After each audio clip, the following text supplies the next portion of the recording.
everyone. Welcome to Performing Academy's first Friday night Q&A series. I'm Haley Alicia Mason, Performing Academy teaching artist. And I'm Rena Wilson, Executive Director and co-founder. We're so excited to bring you the very first of our Friday night Q&A series. Tonight, we will be featuring Jordan Ari Gross.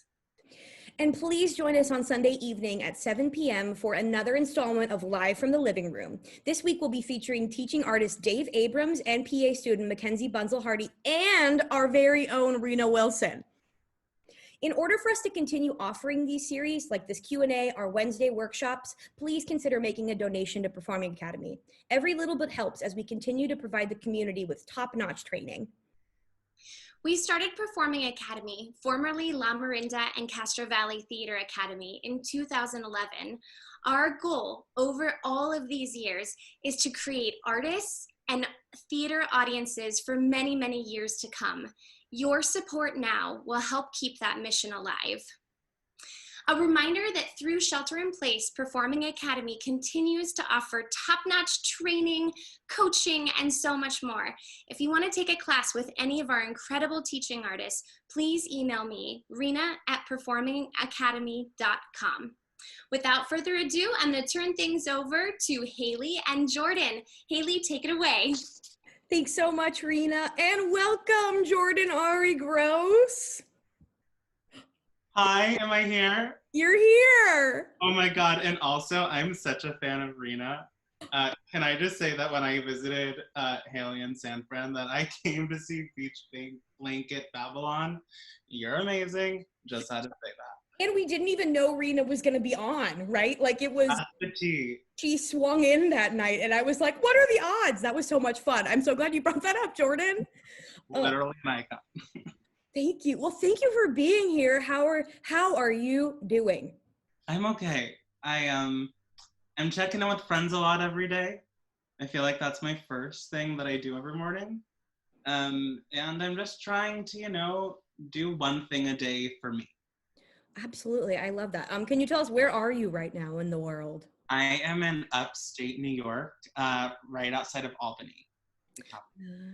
Fab. I'm so glad to hear that. So Jordan, obviously I know a lot about your story, but yeah. Can you just share a little bit about like where you're from, where you went to school, and what you're going on now? Yeah, I grew up in upstate New York doing a lot of community theater. I did all my school shows, and then I just like in high school, I think I just started realizing that like this is what I wanted to do more like concretely. Like it was more than just a passion. And so I worked with my teachers and I just started preparing for college auditions, and I auditioned at 21 programs for musical theater because I'm insane. That's and I decided on Emerson, mainly because I remember being interested in comedy specifically. And I was studying between two schools, and then senior year at Emerson, the big class that you get to take is the Sondheim class. And a student who I've met since, Abby Goldfarb, was singing a song called The Boy From. And it was maybe the funniest thing I've seen. And I just didn't realize that Sondheim could be so funny. My senior year show was Into the Woods, but I was like dreading it because I really wanted to do a production of Legally Blonde and Little Woods. And, she made it feel interesting and smart and also so just brilliantly funny. And I was like, I'm going there. It didn't hurt that Emerson at the time had the Will and Grace set in the library. Oh, I forgot about that. It literally was in the library. Point, not anymore, but it was. And so I went to Emerson. I had a really, really good time. I think I can speak for you. Emerson is one of those schools where it is like you get what you make of it. Absolutely. And so I just decided to learn everything I could at Emerson. I ran one of the college's radio stations. I made my own radio show. I ran one of the student theater groups. I produced theater. I directed theater. I prop mastered shows. I was in shows. Yeah, and the training I got there was incredible. And over the summers while I was in school, my freshman summer I performed, and then the next 2 summers I interned. I interned at the Musical Theater Factory, which was at the time run by the artistic director Shakina Nafak, who taught me the amazing skill of do-it-yourself and what it really means to have a passion and just go for it. And then the next summer, I worked for Daryl Roth, who is a legendary producer, in my opinion, and will go down as one. And I think most people would recognize her work as Kinky Boots. She was the person who saw it and said that's a musical because it started as a movie, and then produced the whole thing to Broadway and the many international productions it's had. And then the summer after that, I graduated, and then I just started doing stock and some other work, and that was fun. And then I worked for Daryl again post-grad. And then I started realizing that I was working as like an assistant company manager, and I was learning so much. But I was starting to say no to shows and projects that I knew I was missing out on something special. And I left Daryl's office, and then immediately, like a month or two later, our professor Diane reached out and gave me this incredible opportunity to use the skills I learned at Daryl's office to be a company manager at an equity theater in New Hampshire and also be in the shows. And my mentor that summer was Rhonda Piku, and my God, there's no one as classy and as smart and brilliant as Rhonda. That's just the truth. And after that, I started becoming a personal assistant, working for really cool people like Mary Mitchell Campbell, Annal Nathan, and now, and I still did some shows in between, and then now, today, I am Kristen Chenoweth's personal assistant. And can you talk about, we'll get back to everything that you've done, but just have mentioned that you are a company manager. I think a lot of people don't really know what a company manager is and what they do. So can you talk a little bit about what the experience was like working for both as you being a company manager at a summer stock, and then what a company manager does on Broadway? Yeah, I mean, they're very different, to be truthful, because for me, the company manager experience working in non-for-profit theater and in like summer stock, it's mainly about keeping morale up. I was running payroll, but it was very systematic. It wasn't based on grosses. It wasn't, there weren't so many ways that it could go off for the track. And so keeping company morale, planning parties, making sure everyone's rooms are okay, kind of like concierge. And also it's just about people skills, when you think about it, everyone is there for the summer, and not everyone knows how to share space, is the truth. Yeah. And so actors are amazing people, and they're artists, and everyone shares their personality differently, and not everyone can take that. So my job was really just to make sure that everyone felt safe and felt like they had a space that they could go to. And whether that meant that, I knew they were having a rough week. So like on our day off, I was like, why don't we just like drive 30 minutes away? Or on the rare occasion, if someone's having a really bad week, I'd be like, let's go to the Starbucks an hour outside of town. Like, let's just do that today. It's really just figuring out what people need and making sure they're taken care of. And I think the same thing is true with equity theaters and in New York. There's more of a bottom line in company management and making sure everyone is paid on time and, doing the grosses and the wraps and getting a little bit more down to bottom dollar, because that's what it matters in New York. Does that answer your question? Absolutely. That's a really great explanation. And just, different shows have different expectations. And For you, because like you mentioned, you were doing double duty, right? You were the company manager and you were in shows. How Yeah. how do you feel like you managed to balance all of that? You know, truthfully, I don't know if it was if I did the greatest job balancing it. I Hmm. think it's really hard. But uh, I had a really great company. Whether the folks in the cast at Weathervane were so kind and understanding, and I would just do it with their help. And no one really sleeps up there, Right. is the truth. Like, we're all doing summer stock, and everyone is underpaid and overworked, and you're there because you love the art of performing arts. No one's in it for the money. Right. I promise you. And if you are, you'll realize very soon in performing arts college programs that you're in the wrong business. Yeah, it's like if you're looking to get the big bucks, then go to Wharton. But Yeah, please. it's so good. That's so true though, because there's so much reward to be found in doing all of that work, and Yeah. so many valuable skills that you can make. And I think one of the things that I've always been really impressed by you as an actor and a creative is Mhm. that you have filled so many different roles, and Uh, you have gotten you've acquired these skills and sort of made yourself indispensable in so many ways.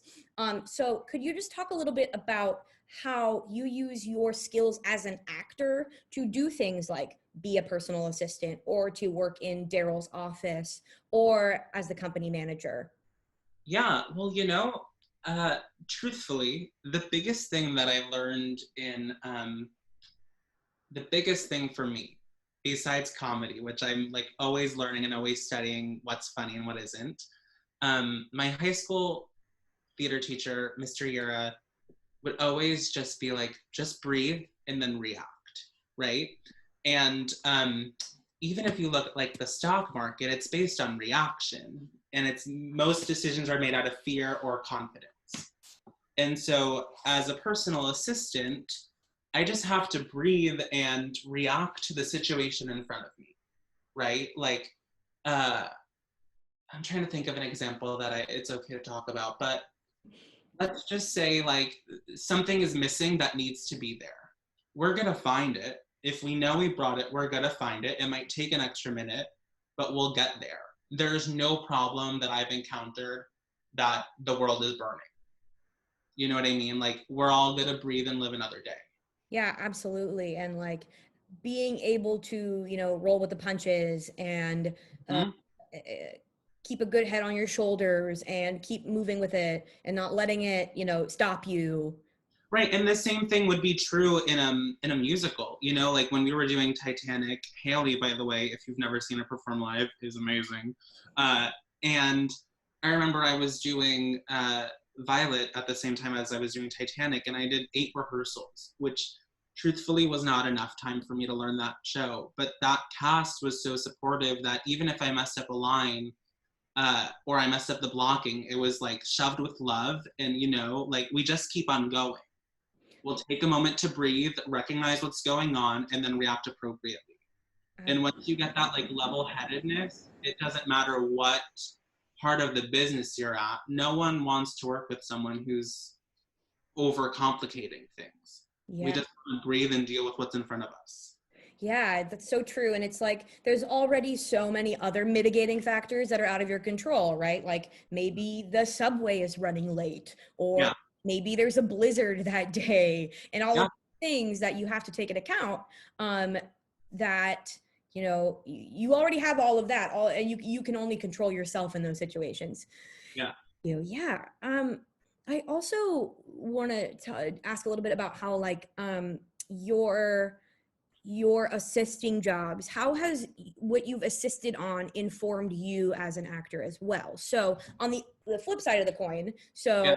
you bring your acting skills with you wherever you go, right? You never stop being an actor in any Right, job that you hold. Um, right. so how has that other work, and even beyond assisting, just working in Yeah.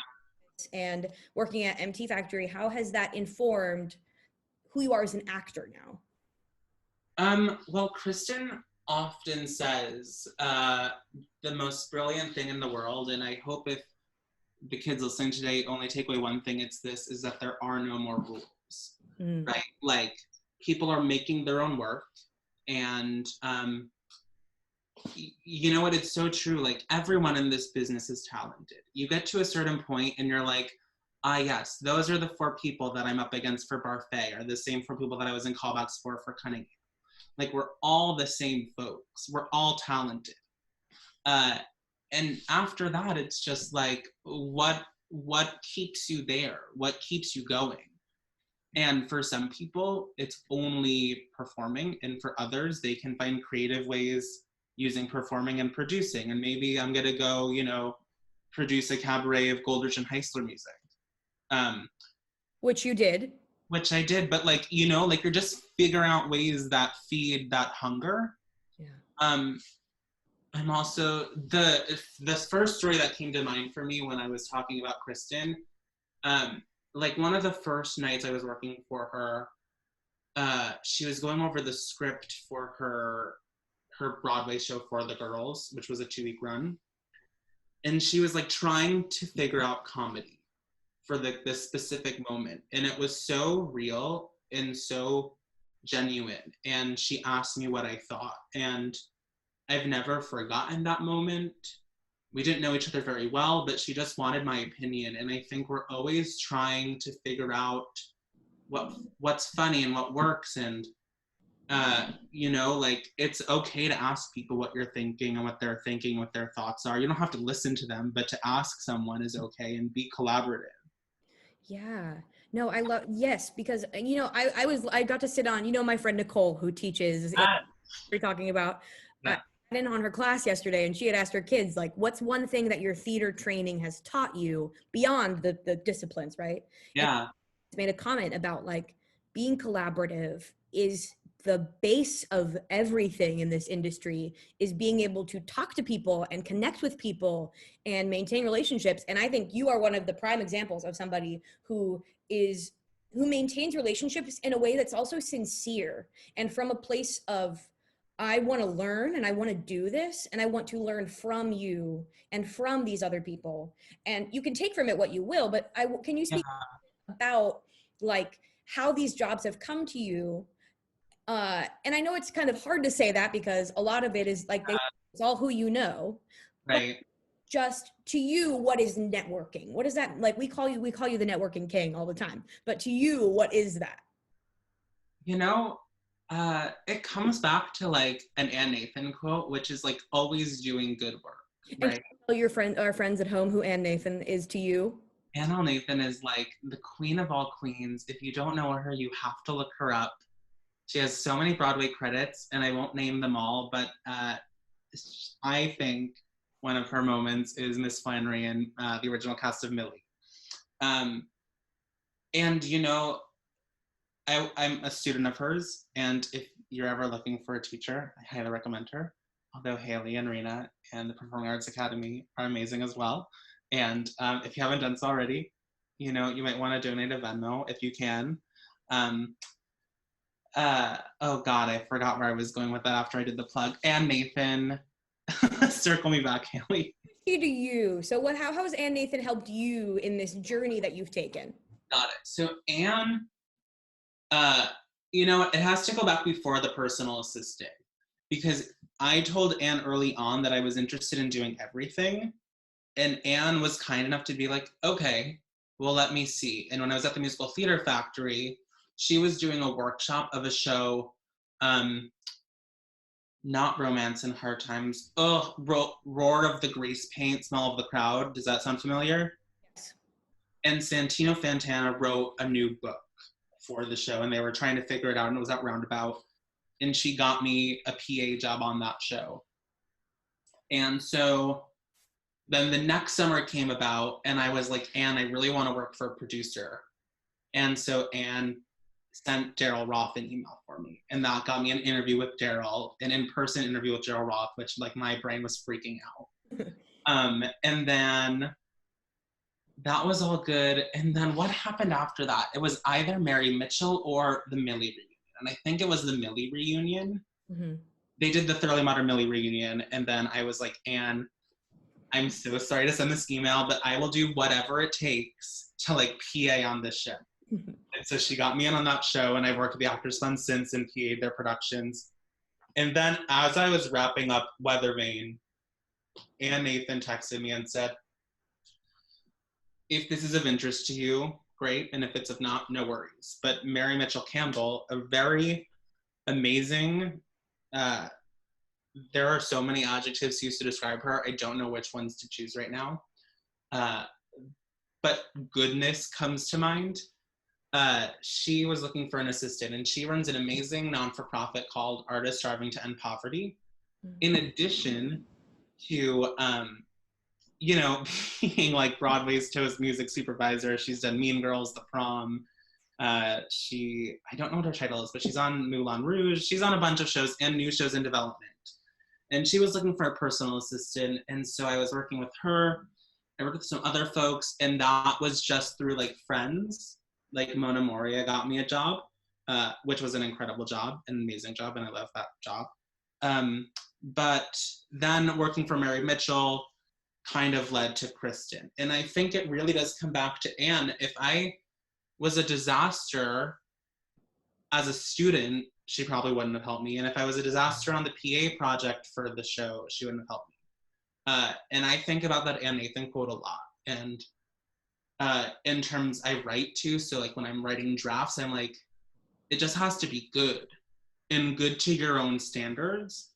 And if it's not to other folks' standards, but you still qualify it as good, then you have to trust that. And if you're not getting benefits of that, then either like, you just have to evaluate, you know what I mean?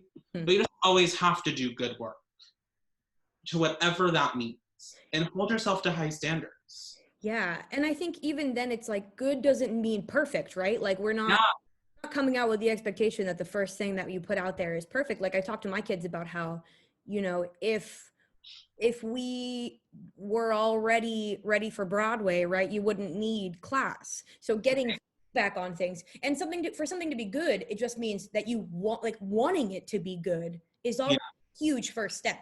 Caring about it is already a huge first step. You'd be surprised how many people don't care. And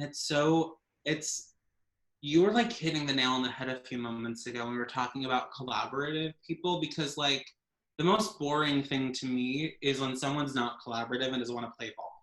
Mm-hmm. You know, like if someone just wants to like be a dictator, great.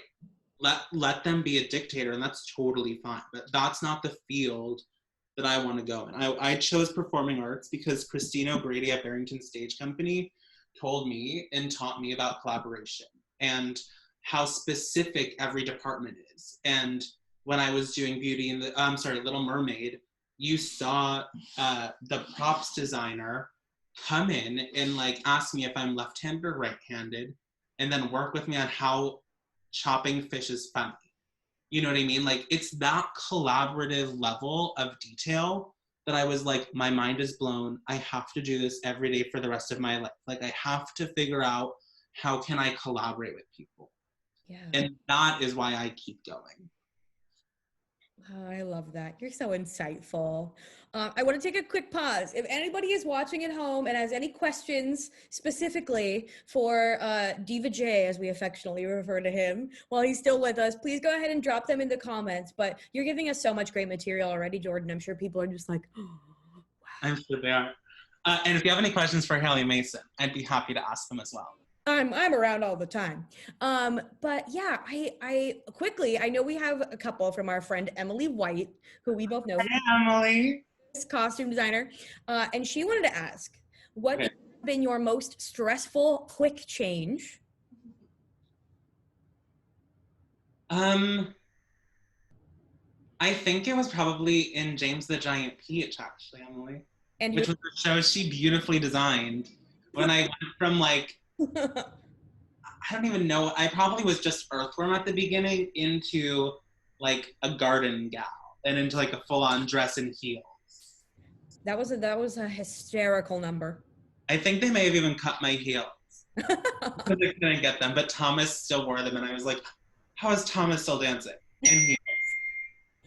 And she also wants to know, what's been your most stressful tech experience?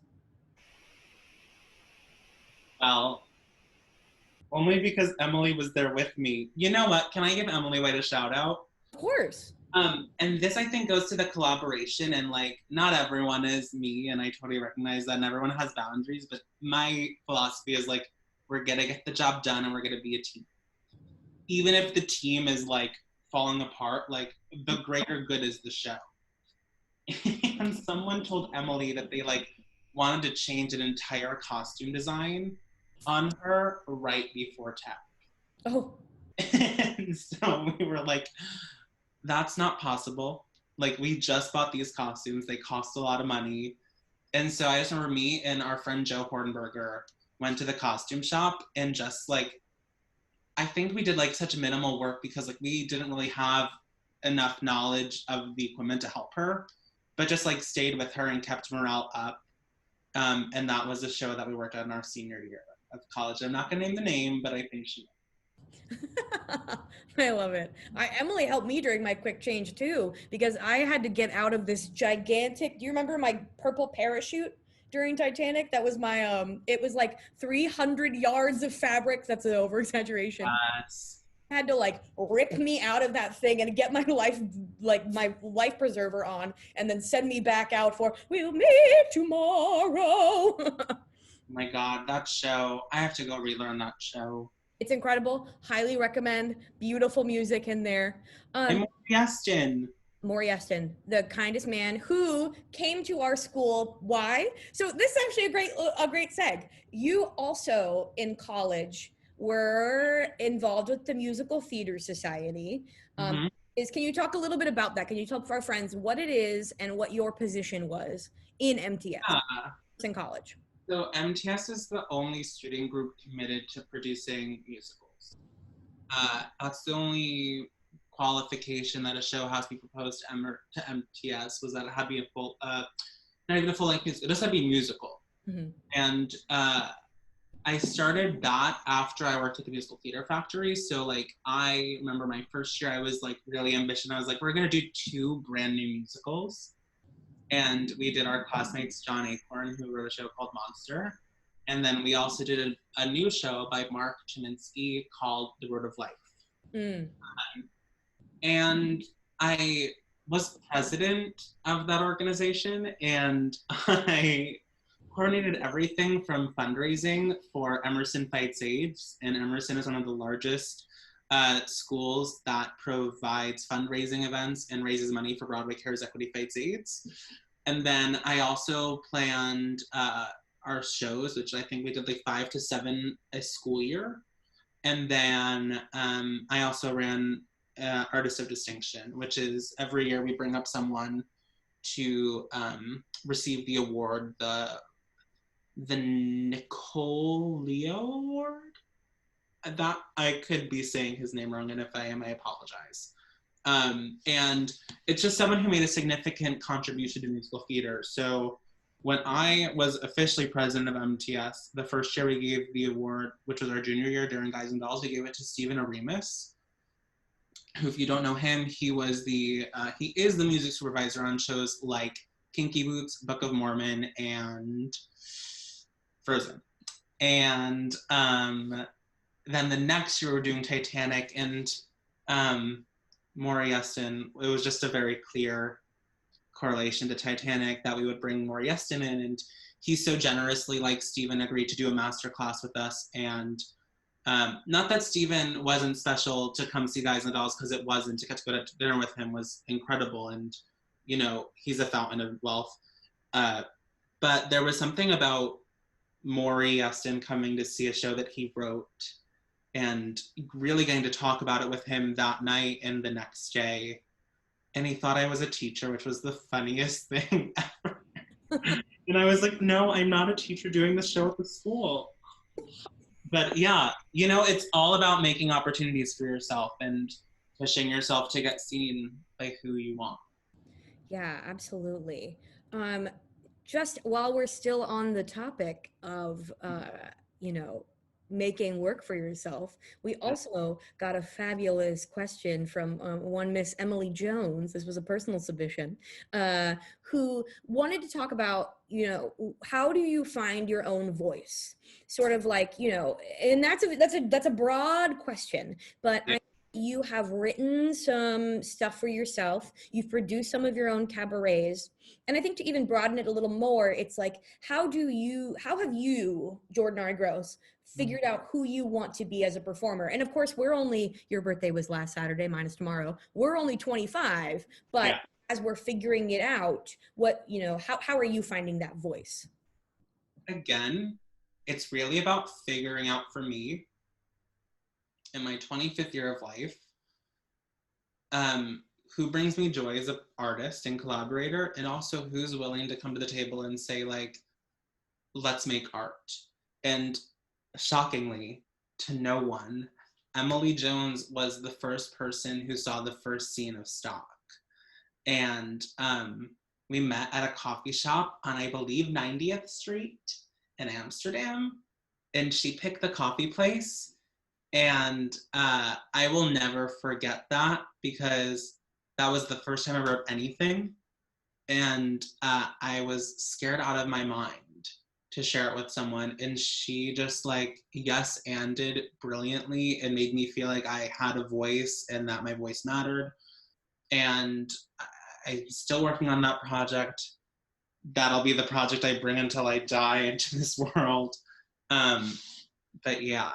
Did that answer the question?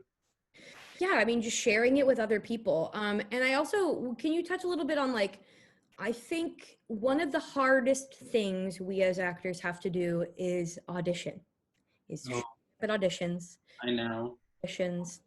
Can you talk a little bit about, like, because as you will find, if any of my students are listening, it's like there are pages and pages of auditions to go through. So, and people say yes to everything, go to everything. So any thoughts on that process? Yeah, I mean, when I was in high school and middle school, I was going to everything, and everything locally, because I just wanted to work and like learn from the adults in the community and learn from my peers.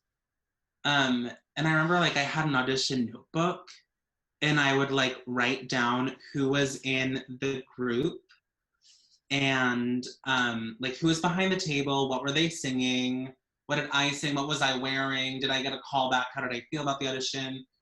I was taking stock of all of that. And then a literal physical notebook where you wrote all of that down? Yeah, I still have it. Yeah.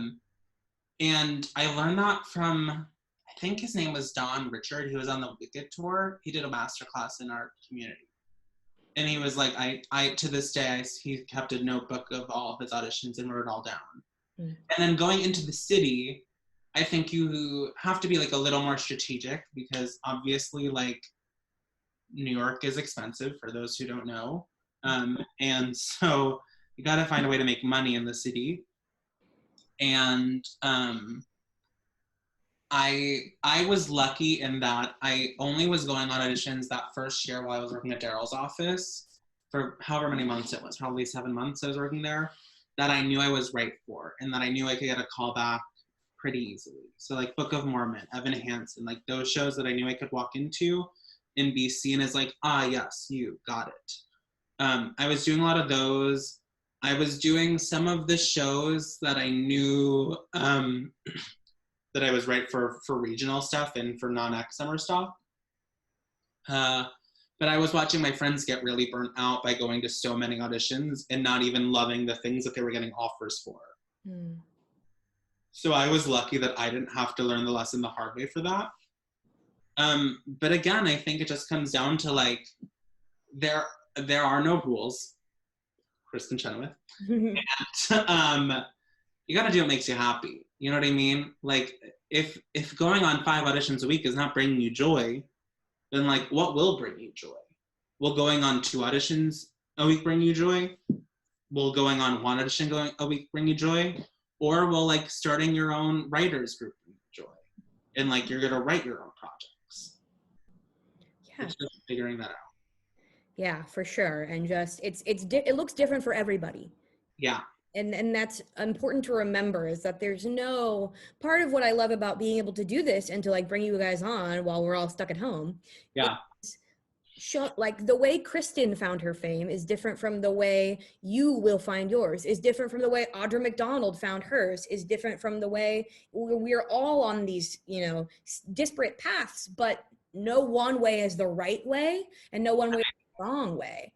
And also, like, I know we all want like fame and fortune, like, of course, like that, there has to be some level of narcissism to go into the arts and say like my voice matters to be heard on a stage and you should pay money to hear me. But like, I gotta tell you, like, all of the folks that I've worked for and with, like, at the end of the day, like, they just want to go out there and tell a cool story and like do their job, you know, and make a living doing that. And that's hard at any level. Absolutely. Whether you have a Tony and an Emmy or whether you have no Broadway credits on your resume. Like, the goal is to just tell stories. Yeah. And I just, like, if you're in it for the fame and fortune, you're gonna be heartbroken because, like, it could happen. And I wish it would for anyone who wants that in their life, because I'm sure it would be fabulous for them. But for me, what I've started to learn is that, like, I want to have a career where, like, people know that I'm good and I'm dependable and I'm good on stage and I'm good backstage and I'm good writing and I'm good producing. Like, I want to be good at everything. Yeah, I want to go back for a second, because I want to, when you said Kristen let you read something and asked you for your opinion, Mm-hmm. and even bigger than Kristen Channels, which is hard to imagine because for being such a tiny person, she packs such a powerful punch. That idea of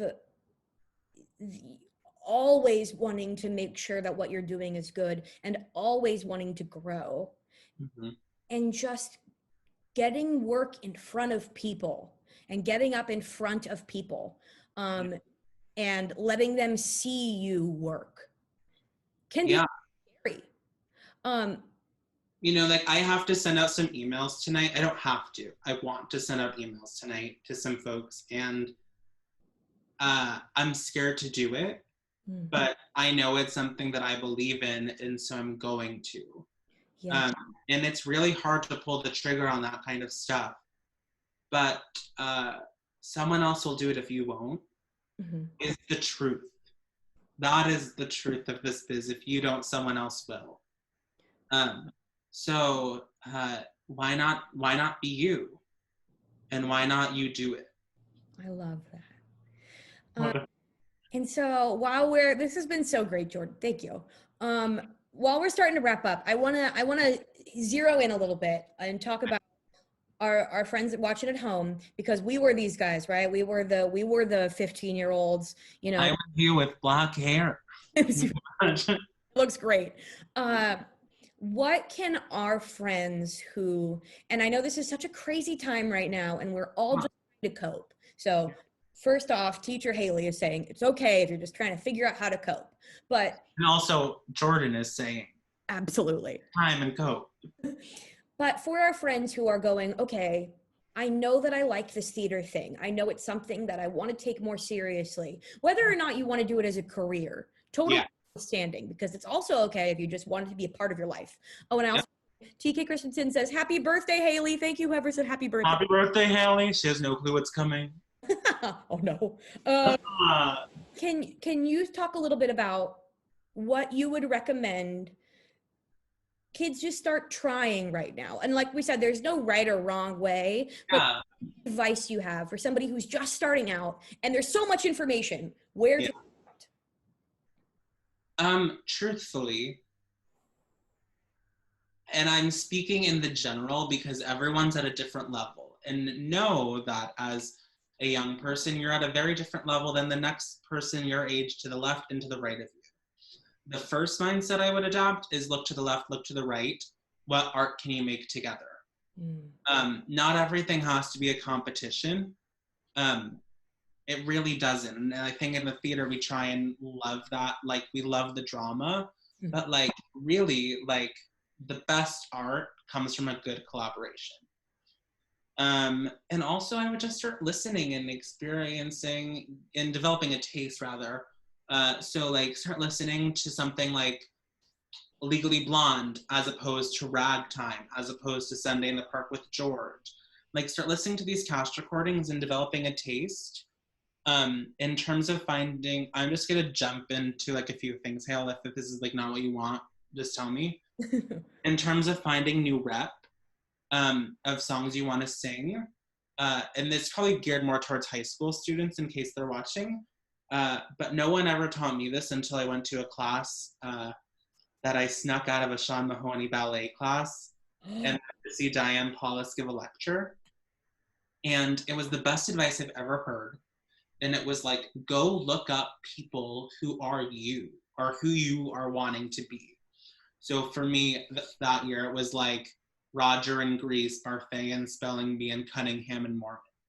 And then they were like, okay, so now your job is to, and at the time it was like Birdland and Joe's Pub, go look up those people singing at those things.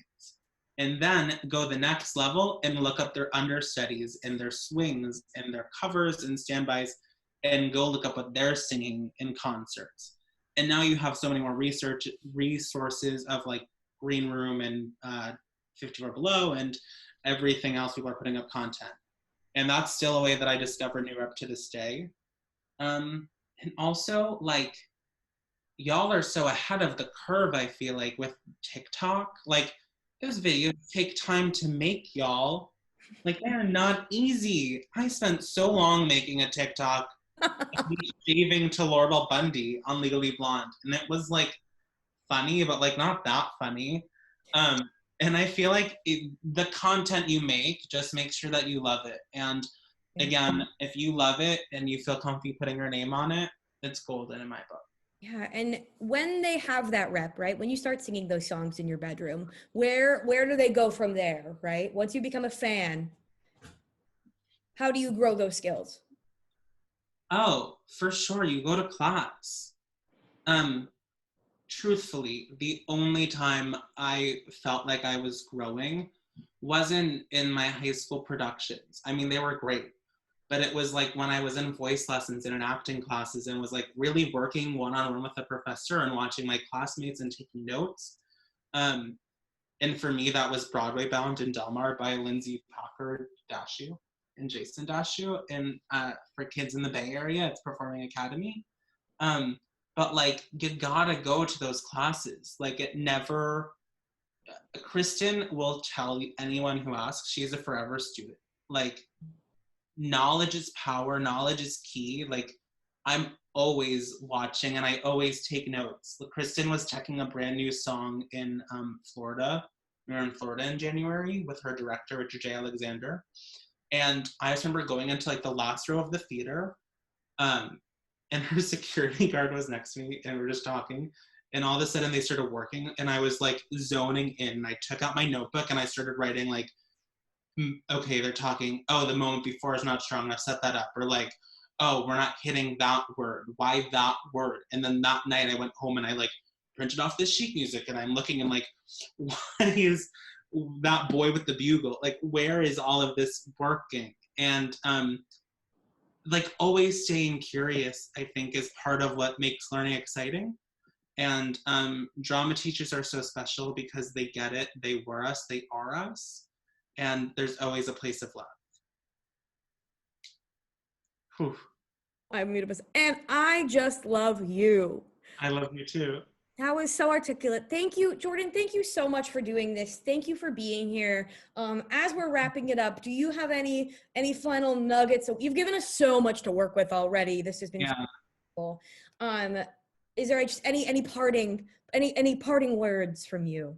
Yeah, I'm just gonna repeat my favorite piece of advice, which is always do good work, by Anne L. Nathan. And also, it's not a race. And that's one thing I wish people would tell me, and that I would receive and not be like, whatever, yeah. but like actually here, it's not a race. Doesn't matter if you get to Broadway. It doesn't matter if you get to tour. You know what I mean? Like it doesn't matter where you end up, and it doesn't matter how long it takes you. Right? Like we're trying to be happy in this life. We've only got one time on this earth. That's my belief. But why not try and be happy in that? And it's okay if plans change. And also ignore the noise. Don't, if people are saying things that you don't agree with, be like, mm-hmm, and then throw it away.